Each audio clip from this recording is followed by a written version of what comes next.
बात करें question number 2 की, तो क्वेश्चन नंबर 2 आपको दिया है F X equal to root में 9 माइनस एक्स स्क्वायर, ठीक है। आपको इसको क्या निकालना है, डोमेन निकालना है, यानी प्रांत निकालना है। और आपको पता है कि जिस पर फंक्शन क्या होता है, एक्स की वो सभी मानों का समुच्चय जिस पर फंक्शन क्या हो, परिभाषित हो, डोमेन कहलाता है। तो इस फंक्शन को परिभाषित होने के लिए एक्स के कौन कौन से मान होंगे, आइए देखते हैं। सबसे पहले ये फंक्शन कब परिभाषित होगा, ठीक है, जब 9 माइनस क्या x square, 9 minus X square वो क्या होगा, जीरो से क्या होगा बड़ा, या जीरो के क्या होगा बराबर होगा, ठीक है। क्योंकि माइनस मान अगर कोई आएगा तो इसके लिए माइनस का रूट निकाल नहीं सकते हैं, तो फंक्शन क्या हो जाएगा, अपरिभाषित हो जाएगा, ठीक है। तो हम इसको सॉल्व करते हैं तो क्या हो जाएगा, therefore 9 is greater then x square, ठीक है। सॉल्व करेंगे इसको, अब क्या हो जाएगा,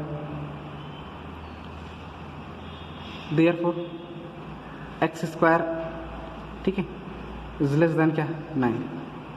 फिर आप इसका फैक्टराइजेशन मेथड करना चाहो तो क्या हो जाएगा, एक्स स्क्वायर माइनस क्या 9 इज ग्रेटर देन क्या 0 हो जाएगा, ठीक है। यहाँ पे क्या करोगे आप, यहाँ पे क्या करते हैं, एक्स प्लस 3 और क्या हो जाएगा x minus 3 is greater than 0। तो अभी यहाँ का अगर आप निकालना चाहो, ठीक है, असंख्य मेथड से, तो जो x की वैल्यू आएगी वो x की वैल्यू क्या आएगी, x की वैल्यू क्या आएगी, x का जो सेट आएगा वो क्या आ जाएगा, -3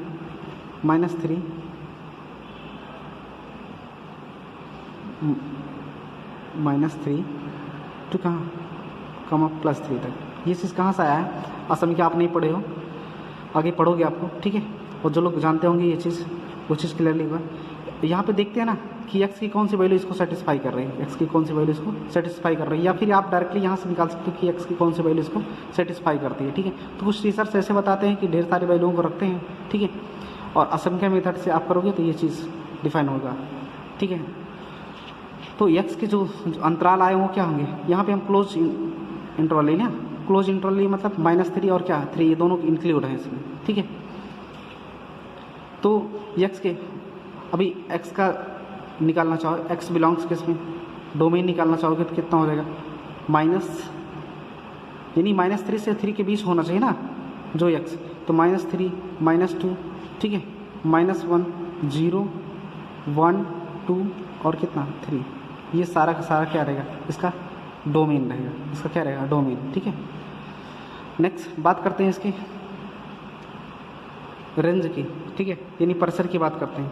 तो रेंज में क्या होता है, रेंज में क्या होता है, आपको सेट ऑफ वैल्यू ऑफ क्या y आपको निकालना है ना, सेट ऑफ वैल्यू ऑफ क्या y निकालना है। तो क्या हो जाएगा बताओ, यानी सभी y, सभी क्या फलन के मानों का समुच्चय, परिसर में क्या निकालना है, फलन के मानों का समुच्चय निकालना रहता है ना। तो फलन के मानों का समुच्चय मतलब y का समुच्चय, ठीक है, या f का समुच्चय आप बता सकते हो, ठीक है, या फिर आप क्या कह सकते हो, सेकंड एलिमेंट के समुच्चय, ठीक है, second set of second element of each ordered pair, ठीक, कुछ भी बोलो। तो क्या हो जाएगा इसका, इसके लिए आपको पता है कि y equal to F X होता है ना, तो देयरफॉर कितना हो जाएगा, y इक्वल टू हो जाएगा रूट में 9 माइनस एक्स स्क्वायर, तो therefore y square equal to कितना हो जाएगा 9 माइनस एक्स स्क्वायर, ठीक है। अब बताओ यहाँ से ये चीज़ किसके बराबर है, ये चीज़ किसके, यहाँ से यहाँ पे देख रहे हो ना, तो देयरफॉर मान लेते हैं इसको इक्वेशन फर्स्ट, इसको 2, ठीक है। तो फर्स्ट और समीकरण फर्स्ट एंड सेकेंड से, तो क्या हो जाएगा बताओ, Y square is greater than क्या 0 हो जाएगा, ठीक है, Y square is greater than 0। और यहाँ से एक चीज़ और हमें देखने को मिलती है, यहाँ से हमें एक चीज़ और देखने को मिलता है, इसको इक्वेशन थर्ड दे देते हैं, ठीक है, इसको इक्वेशन थर्ड दे देते हैं। अगेन यहाँ से हम क्या करते हैं, Y square equal to 9 minus X square, ठीक है। तो यहाँ पे हम वाई स्क्वायर इक्वल टू निकालते हैं तो क्या हो जाएगा 9 minus X square equal to निकालेंगे क्या 9 माइनस वाई स्क्वायर, ठीक है।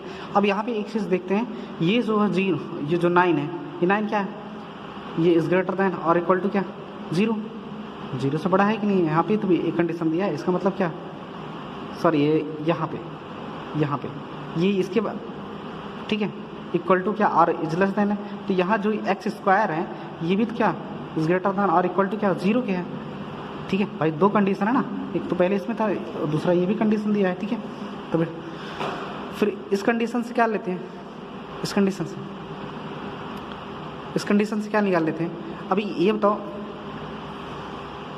तो देयरफॉर हम क्या ले सकते हैं, ये दोनों आपस में क्या इक्वल हैं, तो therefore 9 minus Y square, 9 minus Y square, ठीक है,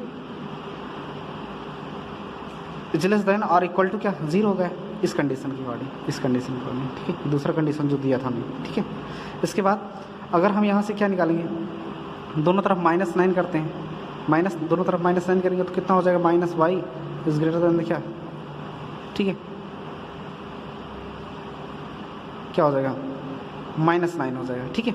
इसके बाद देयरफॉर कितना हो जाएगा, y इज ग्रेटर देन क्या 0, ठीक है।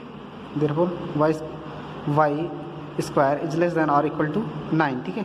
यहाँ माइनस था, माइनस माइनस इधर कैंसिल हुआ, ठीक है। तो देयरफॉर हम क्या कह सकते हैं बताइए, इसको इक्वेशन 4 दे देते हैं, इसको इक्वेशन 4 दे देते हैं। अभी दोनों इक्वेशन से हम देखें क्या बोल रहा है, ये इक्वेशन क्या बोल रहा है कि जो y की वैल्यू होनी चाहिए, जो y स्क्वायर की या फिर y की जो वैल्यू होनी चाहिए वो किससे बड़ी होनी चाहिए, वो किससे बड़ी होनी चाहिए, 0 के बराबर या 0 से बड़ी होनी चाहिए।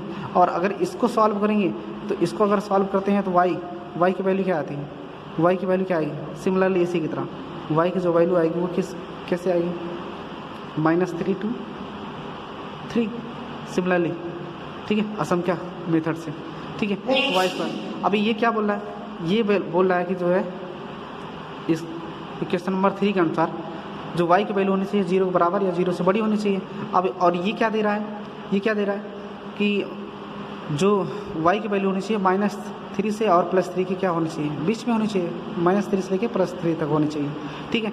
और हमारा जो आंसर होगा इन दोनों समीकरण का क्या होगा, कॉमन ही तो आंसर होता है ना, ठीक है। इन दोनों का क्या होगा, कॉमन हमारा आंसर होगा। तो ये बताइए 0 से बड़ा है तो हमारा जो आंसर आ जाएगा वो कितना हो जाएगा, 0 to 3, कितना आ जाएगा 0 to 3। देयरफॉर जो हमारा आंसर आएगा, क्यों, क्योंकि हमें माइनस छोड़ना है। यहाँ पे देखो इस कंडीशन का माइनस नहीं ले सकते, ठीक है। यहाँ माइनस से लेके क्या प्लस में गया, यहाँ 0 से लेके प्लस में गया, तो दोनों का कॉमन ही हमारा क्या होगा आंसर होगा। तो ये कितना हो जाएगा 0,3, ठीक है, 0,3 ये हमारा आंसर हो जाएगा, ठीक है। इसमें असमिका का ज़्यादा यूज हुआ है, इसलिए जब असमिका चैप्टर आप पढ़ लोगे तो आपको इजीली आसानी से समझ में आ जाएगा, ठीक है।